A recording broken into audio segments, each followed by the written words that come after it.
న్యూయార్క్కి ఇప్పుడు ఏకైక సమస్యల్లా ఆల్రెడీ ఎదురైనటువంటి వ్యవహారం ఎందుకు ఎదురయ్యింది. జోర్హాన్ మదాని అనేటటువంటి భారతీయ మూలాలు ఉన్నాడు అక్కడ. మేయర్ అయితే మనకి సంతోషమే, కానీ అతని భావజాలం హిందుత్వ వ్యతిరేకం. పైగా ఇప్పుడు ఒక కీలకమైనటువంటి స్పీచ్లు ఇస్తున్నాడు అక్కడ. ఒక్క న్యూయార్క్ నగరంలో 10 లక్షల మంది ముస్లింలు ఉన్నాము.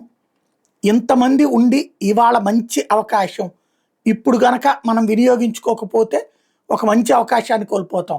కాబట్టి 10 లక్షల మంది సాలిడ్గా ఓటెయ్యామనేటటువంటిది పరోక్షంగా చెప్పుకొస్తాం.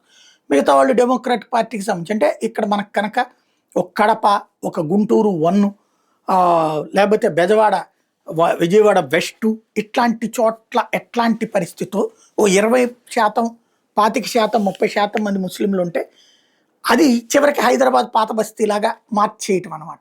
ఆ తరహా ఎత్తుగడలో న్యూయార్క్లో ముందుకు వెళ్తూ ఉండటమే ఇప్పుడు అమెరికాకే పెద్ద షాకింగ్ పరిణామం.